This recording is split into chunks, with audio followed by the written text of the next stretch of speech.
par l'éternité. Dieu est éternel. Dans son éternité, il a trouvé bon. Il a décidé de retirer de l'éternité une partie pour qu'on appelle aujourd'hui création. Dit la mer, donc il compare le flot de mer. Donc il n'y a pas de constance. La terre est constante. La terre est comparée à la parole de la mer. Quand il y a une situation quelconque, vous bougez, vous flottez. Il reste constant avec la parole. Quand nous avons commencé par les premiers jours de la création qui est la lumière telle que nous avons expliqué. Aujourd'hui, nous avons parlé ce que nous avons dit le 5e jour, jour de grâce. On est 2 fois automatiquement quand nous disons que on est 2 fois et puis on doit s'envoler. Et à plus forte raison, le chrétien qui est né 2 fois, il doit s'envoler. Ça veut dire qu'on ne doit pas rester terrestre, on doit rentrer. Nous bénissons ton nom, Seigneur, pour cette vie que tu nous donnes aujourd'hui. Tu es là, bénis ton peuple qui te suit, qui cherche à suivre, Seigneur, c'est que toi tu nous dis, que ton nom soit élevé à jamais. Merci au Dieu, depuis le début jusqu'à la fin, de ce que nous aurons à faire. Aujourd'hui, peuple de Dieu, nous allons parler du royaume de Dieu. Le royaume de Dieu, c'est vrai, nous devons signaler que c'est une matière qui est vraiment vaste, qui est profond, c'est important de comprendre qu'est-ce que le royaume.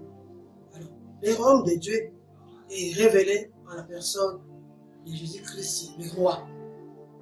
Quand nous parlons de royaume de Dieu, nous voyons le royaume, cela veut dire la bonne nouvelle. Quand nous parlons de la bonne nouvelle, nous voyons la bonne nouvelle du royaume de Dieu. Bonne nouvelle du royaume de Dieu par Jésus-Christ lui-même. Alors le royaume de Dieu finalement c'est quoi? Le royaume de Dieu c'est un espace, un endroit où Christ, le roi, doit régner et où sa parole doit s'accomplir. Voilà. En bref, c'est un peu ça. Le royaume de Dieu, aujourd'hui, ça nous amène dans des réalités, parce que Christ a quitté les cieux, il est venu avec son royaume sur la terre. Mais c'est à partir des textes bibliques que nous aurons à comprendre qu'est-ce que Jésus-Christ veut nous apprendre sur le royaume.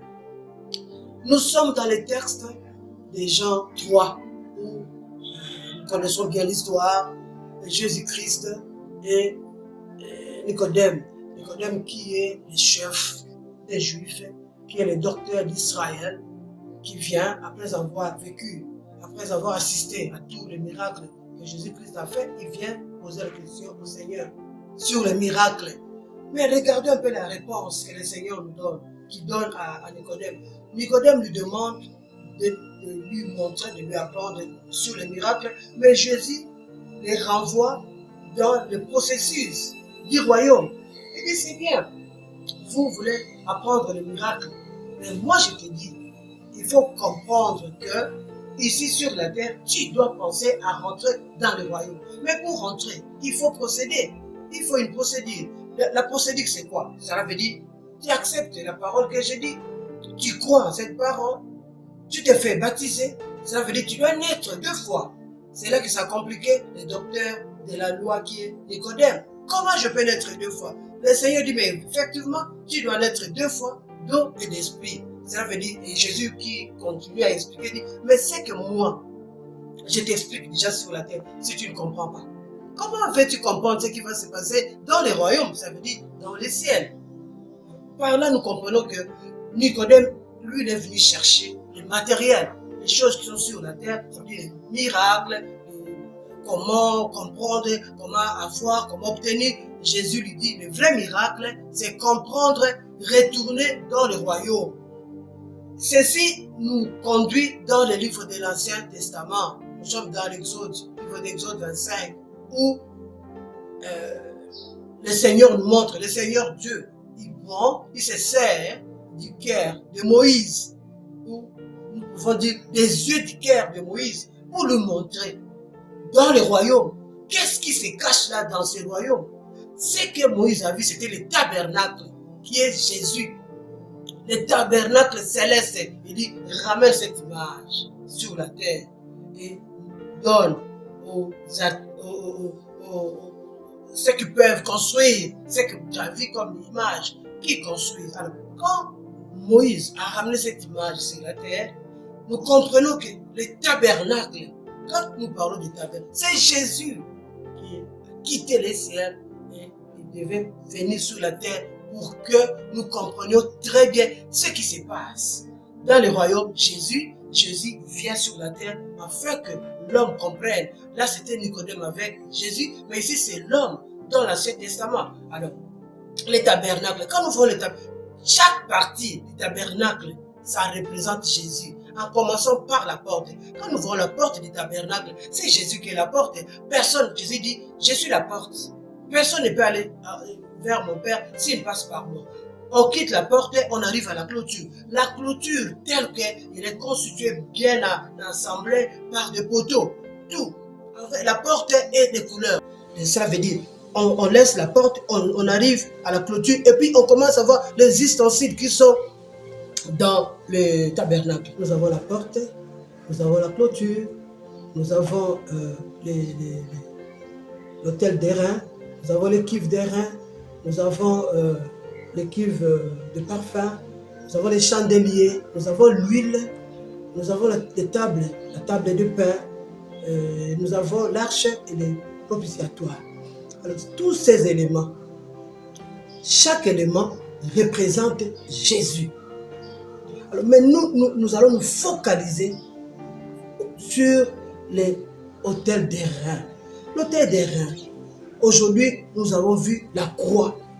Mais du temps de Moïse, quand il a ramené cette image du tabernacle sur la terre, l'autel d'airain, c'est là le lieu de sacrifice, le lieu de souffrance, le lieu de la mort.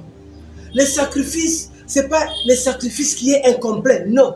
Les sacrifices absolus, les sacrifices ultimes, les sacrifices suprêmes, les sacrifices qui étaient là pour l'homme, pour le Seigneur d'abord, ultime pour le Seigneur. Mais l'homme que nous sommes, nous devons avoir les yeux fixés sur les sacrifices du Seigneur pour savoir ce que le Seigneur a fait. Ce n'était pas en vain. Ce n'était pas pour faire un peu et nous laisser faire aussi. Non, il a fait au total, il a fait complètement. L'autel d'airain, que j'ai bien dit, c'est un lieu de sacrifice. Sacrifice vraiment ultime. Sacrifice suprême. Comme le texte de Galates dit ici, dans Galates 2:20, je vais lire. J'ai été crucifié avec Christ. Et si je vis, ce n'est plus moi qui vis. C'est Christ qui vit en moi. Si je vis maintenant dans la chair, je vis dans la foi au Fils de Dieu qui m'a aimé et qui s'est livré lui-même pour moi. On parle de sacrifice, on parle de ce que Jésus a fait. Il a fait lui-même, il s'est sacrifié, mais pour moi, c'est à cause de moi qu'il a fait. Et dans Ésaïe 53, il dit, nous étions tous errants, comme des brebis. Chacun suivait sa propre voie. Et l'Éternel a fait retomber sur lui l'iniquité de nous tous. Il parle de nous tous. Ce que Christ a fait, c'était pour nous, c'était pour moi, c'était pour vous qui suivez en ce moment les enseignements que le Seigneur veut nous donner. Si je dis que nous devons focaliser nos regards, nos yeux, nos pensées sur l'autel d'airain, cela veut dire, si nous voyons chaque partie du tabernacle, c'est par la porte que tu peux parvenir à l'intérieur du tabernacle, la porte qui est Jésus. Si tu ne passes pas par Jésus, tu n'entres pas.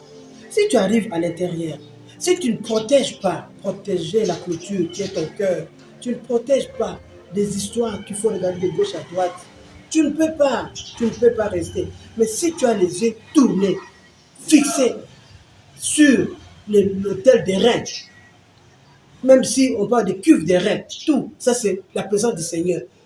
C'est en regardant Jésus qu'on se souvient que non, je ne fais pas, je fais ça. La clôture déjà avec sa couleur, qui est vraiment très très blanche, ça nous montre combien nous sommes en manque, combien nous sommes fautifs, combien nous ne pouvons pas.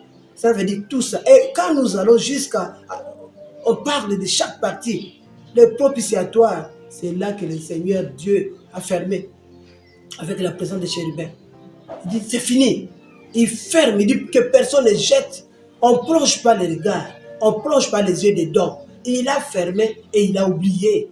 C'est là quand nous parlons de Hébreux 10, 17 ou Jérémie 31, 34. Il dit, il a pardonné, il a oublié. Voilà.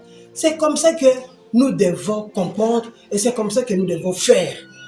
Mais si les encadreurs ou ceux qui encadrent le peuple de Dieu, les conducteurs du peuple de Dieu, s'ils cherchent à montrer autre chose, quand ils parlent des sacrifices, quand ils parlent de ce que les arrière-grands-parents ont fait, que pour que la personne réussisse dans sa vie, il doit présenter un autre sacrifice. Je me pose la question.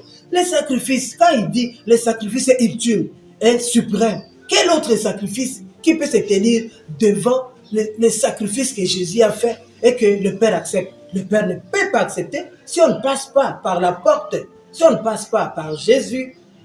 Tu peux amener tout ce que tu veux comme sacrifice, tu peux donner le nom que tu veux au sacrifice, tu présentes. Ça ne passe pas.